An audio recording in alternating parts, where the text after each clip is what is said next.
الحمد لله جعل الشمس والقمر بحسبان والنجم والشجر يسجدان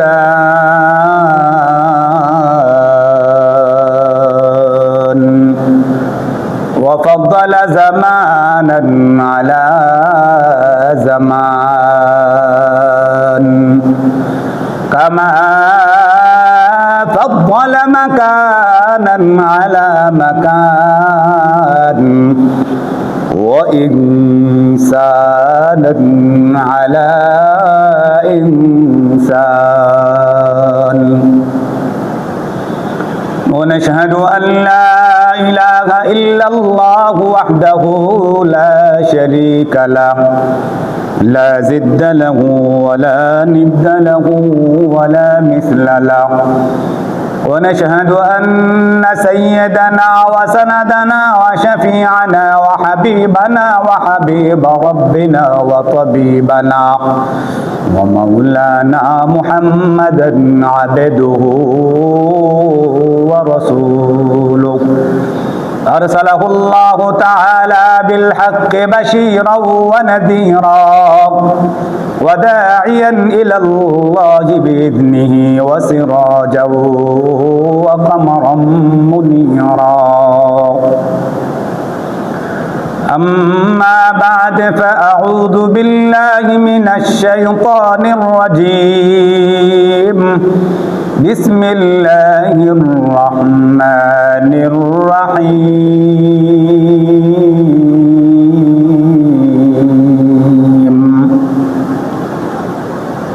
يوم لا ينفع مال ولا بنون إلا من أتى الله بقلب سليم وأزلفت الجنة للمتقين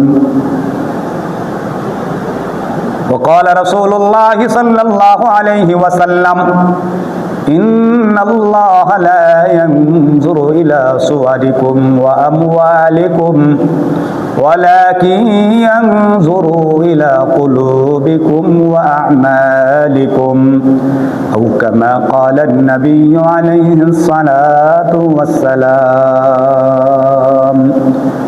اللهم صل على محمد وعلى آل محمد كما صليت على إبراهيم وعلى آل إبراهيم إنك حميد مجيد اللهم بارك على محمد وعلى آل محمد كما باركت على إبراهيم وعلى آل إبراهيم إنك حميد مجيد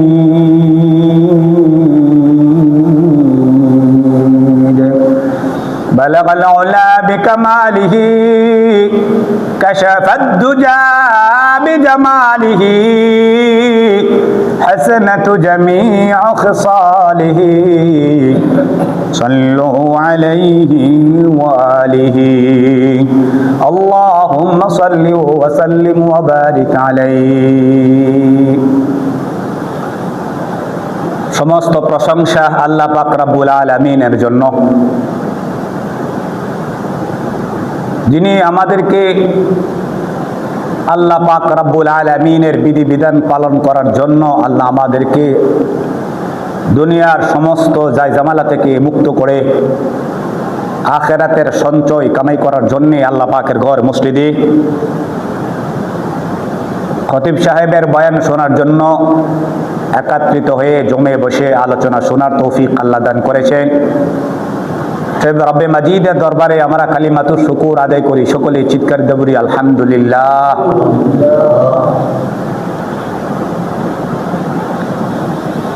আমি কোরআনে কারিমের ছোট্ট তিনটা আয়াতে কারিমা তেলাওয়াত করেছি। রাসূলের সংখ্যা হাদিস থেকে একখানা হাদিসে কারিমা তেলাওয়াত করেছি। আল্লাহ দিদি তৌফিক দান করে আপনার সামনে কিছু মুখতাসার আলোচনা করার জন্য ইচ্ছা করেছি। আল্লাহ আমাদের সবাইকে আমল করার তৌফিক দান করবেন, আমিন। আল্লাহ তাআলা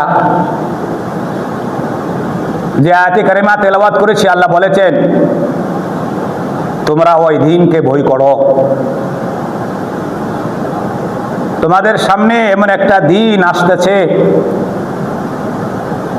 যে দিনে তোমার সম্পদ, তোমার সন্তানাদি কোনোই কাজে আসবে না। একমাত্র বিশুদ্ধ অন্তর যে নিয়ে আসবে, ওই বিশুদ্ধ অন্তরই কাজে লাগবে। আল্লাহ বলেন ওয়াজলিফাতিল জান্নাতু লিল মুত্তাকিন, আমি আল্লাহ জান্নাতের উত্তরাধিকারী তাদেরকে বানাবো যারা মুত্তাকিন।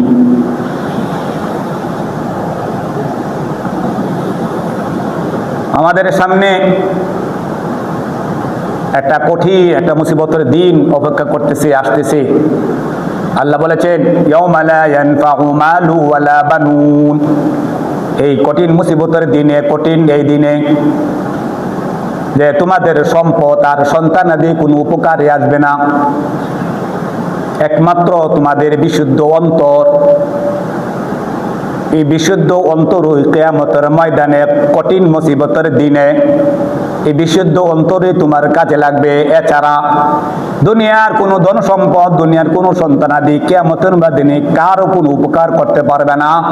একমাত্র নিজের অন্তর, যে অন্তরের দ্বারা আমি আল্লাহ রাসূলকে মহব্বত করেছি,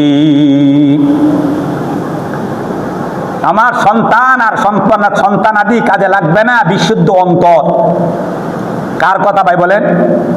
আমি যে বলেছি কার কথা? দুনিয়ার কোনো বিজ্ঞানীর কথা নয়, রব্বে কারীমের কথা। যে আল্লাহ আমার উপকারের জন্য, আমার ভালোর জন্য, আমার কল্যাণের জন্য, আমার উপকারের জন্য আল্লাহ বলেছেন হে দুনিয়ার মানুষ, তোমরা যারা দুনিয়াতে সন্তানকে তোমার জীবনের চাইতে ভালোবাসো, এই সম্পদের জন্য নিজের জীবনকে একাকার করে ফেলেছ 24টা ঘন্টায়, মনে রাখবা যদি অন্তর তুমি শুদ্ধ করতে না পারো, কিয়ামতের ময়দানে যার জন্য তুমি জীবন দিলা, সম্পদের জন্য 30 বছর 40 বছর তুমি বিদেশ কাটাইলা, চাকরি করলা, ক্ষেত কামার করলা, সব কিছু করলা, সন্তানের জন্য মায়া মমতা ভালোবাসায় পড়িয়া আল্লাহর বিধানকে, রাসূলুল্লাহর বিধানকে তুমি লঙ্ঘন করেছো, মনে রাখবা কিয়ামতের ময়দানে এই সন্তান আর এই সম্পদ তোমার দুশমন হয়ে দাঁড়াবে। আমার কথা না আল্লাহর কথা, আল্লাহ পাকের কথা। আল্লাহ বলেছেন ইয়াউমা লা ইয়ানফাউ মালু ওয়ালা বানুন। বানুন মানে বানাত শব্দের অর্থ সন্তানাদি, আর মাল তো মাল বুঝুনি আপনারা। ইয়াউমা লা, সেদিন, লা ইয়ানফাউ, কোনো মানুষের উপকার করতে পারবে না দুইটা জিনিস, এক নম্বর সন্তানাদি, আর একটা হলো সম্পদ, কোনো কাজে আসবে না যদি এই অন্তরটা যদি ওয়াজলিফাতে ইয়াউমা লা ইয়ানফাউ মালু ওয়ালা বানুন ইল্লা মান আতাল্লাহ বিকলবিন সালিম। কালবুন শব্দ তো বুঝে নেই, অন্তর। ইল্লা মান আতাল্লাহ, ওই ব্যক্তি, যে ব্যক্তি নিয়ে আসবে বিকলবি সালিম, মানে বিশুদ্ধ অন্তর। আল্লাহ পাক আমাকে আপনাকে কত ভালোবাসে, কত মহব্বত করে, কত দয়া করে। আল্লাহ বলেন যে তুমি দুনিয়া থেকে আসবা বিশুদ্ধ অন্তর নিয়া। তুমি যদি সন্তান আর সম্পদ নিয়ে আসো, আর অন্তর যদি বিশুদ্ধ না হয়, তাহলে এই সন্তান আর সম্পদ তোমার কোনো উপকার করতে পারবে না। আমার অন্তর যদি শুদ্ধ হয়, আমার অন্তর যদি বিশুদ্ধ হয়, তাহলে এই সন্তান আর সম্পদ আমার কাজে আসবে। কথা ক্লিয়ার হয়েছে নি? বুঝেন? আমার দিকে তাকায় না আপনারা, কেউ নিচের দিকে তাকায় দেন না। আল্লাহ পাকের কথা বড় দামি কথা। ওমান আহসানু কাওলাম মিম্মান দাআ ইলাল্লাহ, আল্লাহ বলেছেন যে আমার কথা হলো শ্রেষ্ঠ কথা, যে শুনে, যে বলে আর যে শুনে সেই শ্রেষ্ঠ হয়। ওমান আহসানু কাওলাম মিম্মান দাআ ইলাল্লাহ, ওই কথারই শ্রেষ্ঠ কথা যে কথার দ্বারা মানুষ আল্লাহর দিকে মানুষকে ডাকে। সুতরাং শ্রেষ্ঠ কথাটা শ্রেষ্ঠ কান দিয়া মনের কান দিয়া শুনতে হবে, যেন আমি আল্লাহর দিকে যাইতে পারি, আমার অন্তরকে আমি শুদ্ধ করতে পারি। আপনার আত্মারা শুদ্ধ হবে কেমনে? টাকার দ্বারা, সম্পদের দ্বারা না, না, আপনার অন্তর শুদ্ধ হবে কোরআন হাদিসের আলোচনার দ্বারা। বড় গুরুত্ব দিয়ে শোনা উচিত। প্রতি জুমাবার আজান হওয়ার সাথে সাথে আমাদের মসজিদের খতিব সাহেবের বয়ান শুনবো, আমার আত্মা শুদ্ধ হবে। আল্লাহ আমাকে বলেছেন জুমার আজান হওয়ার পরে দুনিয়ার কোনো সন্তান ভালোবাসা জায়েজ নাই, তোমার ব্যবসা বাণিজ্য সম্পদকে ভালোবাসা জায়েজ নাই, তোমার আল্লাহর টানে আল্লাহর মহব্বতে অন্তর শুদ্ধ করার জন্য আজানের সাথে সাথে মসজিদে চলে যাও। এটা কোরআনের কথা। আল্লাহ বলেছেন ফাইদা কুদিয়াতিস সালাতু ফান্তাশিরু ফিল আরদ, আগে নামাজ আদায় করো, আগে আমার কাম, তারপর তোমার কাম।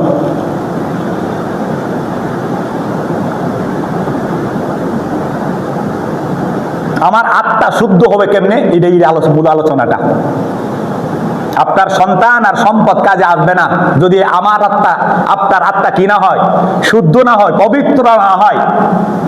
এই জন্য কিয়ামতের ময়দানে বেদিন বিজাতি যারা, তাদের সন্তান সম্পদ কোন কাজে লাগবে না, এদের সন্তান এদের কোনো উপকার আসবে না, এদের মাল এদের কোনো উপকার আসবে না। কারণ এদের অন্তর অশুদ্ধ, এদের অন্তর নাপাক, এরা শরীর নাপাক, এদের ভিতরে আল্লাহ রাসূলের ভালোবাসা মহব্বত নাই। এই জন্য ইল্লা মান আতাল্লাহা বিকলবিন সালিম, যে ব্যক্তি নাকি আমার কাছে নিয়ে আসবে বিশুদ্ধ অন্তর, পবিত্র অন্তর, ওই ব্যক্তি জান্নাতের ওয়ারিস হবে। আল্লাহ বলেন ওয়া উযলিফাতিল জান্নাতু লিল মুত্তাকিন, জান্নাতের উত্তরাধিকারী কে হবে? যে দুনিয়াতে আত্মাকে পবিত্র করতে পারে, আর যে আত্মা পবিত্র করে সেই মুত্তাকিন হয়। আপনার একটা কাজ, আপনার মতন যদি করেন, আমি আমার একটা কাজ যদি আমার মতন করি, তাহলে এটা আমার আত্মা শুদ্ধ হবে না। আমার কাজটা যদি আমার আল্লাহর ইচ্ছা মোতাবেক আমি করি, আমার কথা বোঝার চেষ্টা করেন, খেয়াল আছেন আপনাদের? আল্লাহ বলেছেন তোমার দুনিয়ার কর্মটা তোমার ইচ্ছা মতো যদি তুমি করো, তাহলে এটা তোমার ইচ্ছা মতো হলো, তোমার মন গড়া ভাবে হলো। আর যদি তোমার কাজটা যদি আমার ইচ্ছা মতো হয়, তোমার কাজটা যদি আমার ইচ্ছা মতো হয়, তাহলে তোমার অন্তরটা শুদ্ধ হবে। কারণ আমি আল্লাহ পাক তোমাকে এই ইসলাম দিয়েছি, জীবন বিধান, তোমার এই বিধান, তোমার এই জীবনটাকে কার বিধান মতো যদি তুমি চালাও, আল্লাহ পাকের বিধান মতো যদি তুমি চালাও, তাহলে তোমার অন্তরটা পবিত্র এবং শুদ্ধ হবে। আমার ইচ্ছা হইল একটা কাজ আমার ইচ্ছা মোতাবেক যদি আমি করি, তাহলে আমার কাজটা পরিপূর্ণ হবে, কিন্তু এরা আল্লাহর ইচ্ছা মোতাবেক হলো না। আর আমার দুনিয়ার কর্মটা যদি আমার আল্লাহর ইচ্ছা মোতাবেক, মানে অর্থাৎ শরীয়ত মোতাবেক, আল্লাহর ইচ্ছা কোনটা বলেন? আমার লোক কথা কয়েন, কষ্ট হবে আপনাদের? আল্লাহ আমাকে জবান দেয় নাই, বুঝতে দেয়, মুখটা বন্ধ করে রাখবেন, যেটা হা করবেন ওইটাই আপনার সওয়াব হইতেছে। আল্লাহর ইচ্ছা কোনটা? শরীয়ত। কি বলেন? নবীদেরকে আল্লাহ শরীয়ত দিয়ে পাঠাইছে না? আল্লাহর ইচ্ছা শরীয়ত। আমার প্রত্যেকটা কর্ম যদি ধর্ম অনুযায়ী, তার মানে শরীয়ত অনুযায়ী হয়, তাহলে এটা আমার আল্লাহর ইচ্ছা অনুযায়ী হলো। আর যে লোক আল্লাহর ইচ্ছা অনুযায়ী কর্ম করে, তার অন্তরটাই পবিত্র হয়। কথা কি লাগছে কিনা দেখেন। আমার জীবন বিধানের নাম ইসলাম। কবর যাওয়ার পরে ফেরেশতারা প্রশ্ন করবে ওমা দীনুকা, তোমার ধর্ম কোনটা? বলেন আপনার কর্ম ধর্ম অনুযায়ী করেন না, আপনি কোনটা, আপনি ধর্ম পালন করছেন কেমনে বুঝবে ফেরেশতারা? আপনি দুনিয়াতে পাঠাইছে ধর্ম করতেন, আপনার কর্মগুলি কি ধর্ম অনুযায়ী হয়েছে? ফেরেশতারা প্রশ্ন করবে ওমা দীনুকা, আল্লাহ পাক তোমাকে জীবন বিধান দিয়েছে, তোমাকে জীবন দিয়েছে বিধান পালন করার জন্য ইসলাম। তোমার জীবনটা যত কর্ম আছে পালন করবা কেমনে? ধর্ম অনুযায়ী। এই জন্য কবরে যাওয়ার পরে তুমি পালন করছো কি করছো না, তুমি পড়াশোনা করছো নি, কাজ করছো নি, ডিউটি করছো নি, ফেরেশতারা প্রশ্ন করবে ওমা দীনুকা, তোমার ধর্ম কোনটা? যদি আমি কর্ম অনুযায়ী, আমার কর্মটা যদি আমার ধর্ম, তার মানে শরীয়ত অনুযায়ী, আল্লাহর ইচ্ছে অনুযায়ী আমি করি, আমার দীনুকা প্রশ্ন করার সাথে সাথে আমি আমার মুখ দিয়ে উত্তর আসবে দীনুল ইসলাম, আমার ধর্ম কি? ইসলাম।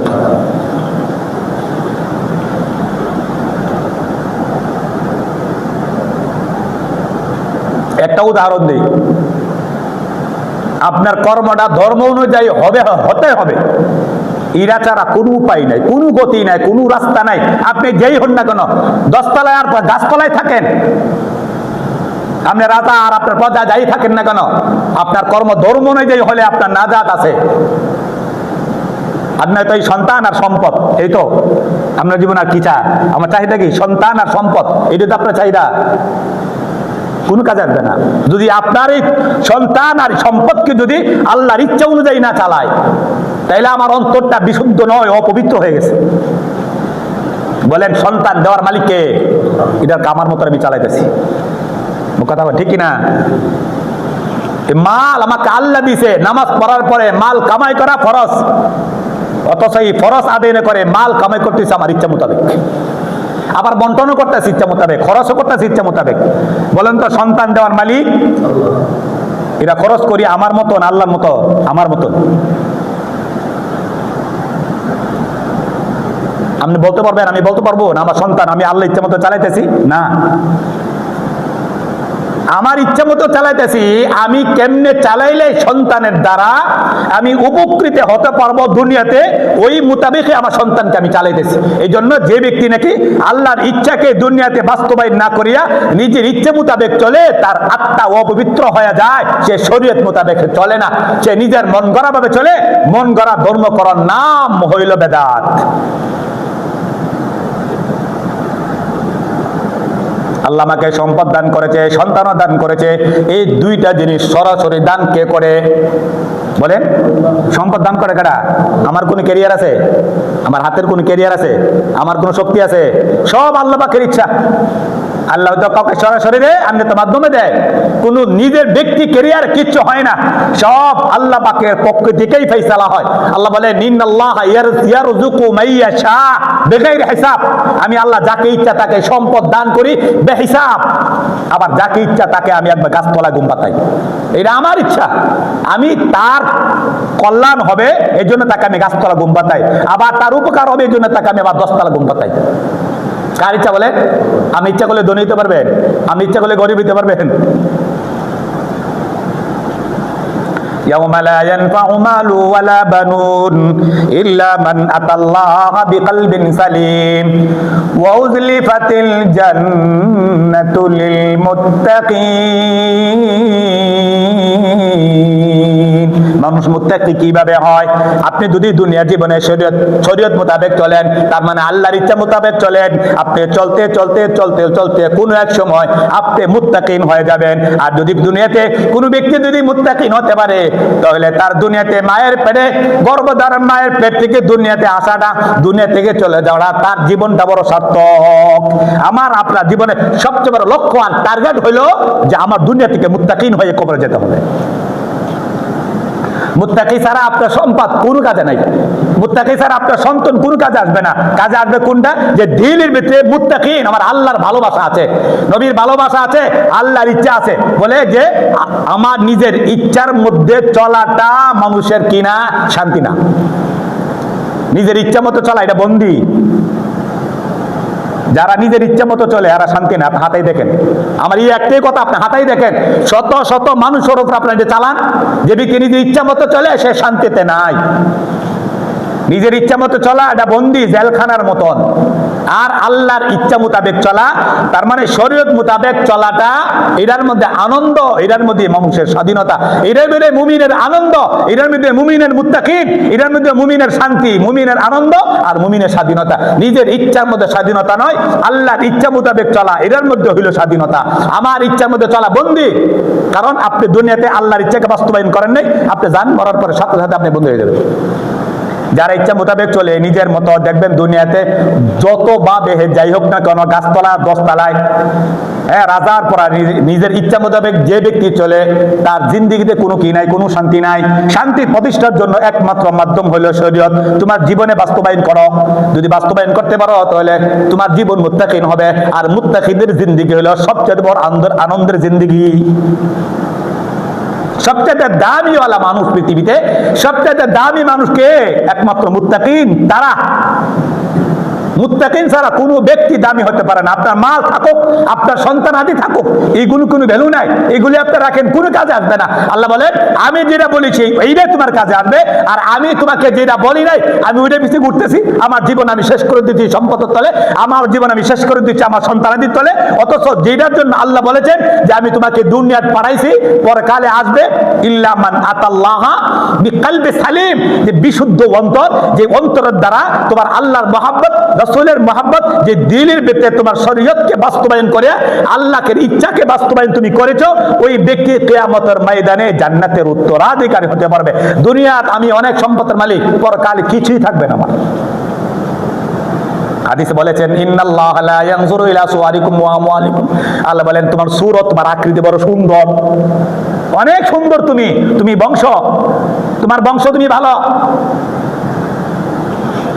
তুমি মালে ভালো, তোমার সন্তানেতে তুমি ভালো, তোমার চাকরিতে তুমি ভালো, দুনিয়ার এ টু জেড তুমি সব দিক দিয়ে ভালো। আল্লাহ বলেন ইন্নাল্লাহা লা ইয়ানজুরু ইলা সুওয়ারিকুম ওয়া আমওয়ালিকুম, আল্লাহ বলেন আমার তোমার সূরত,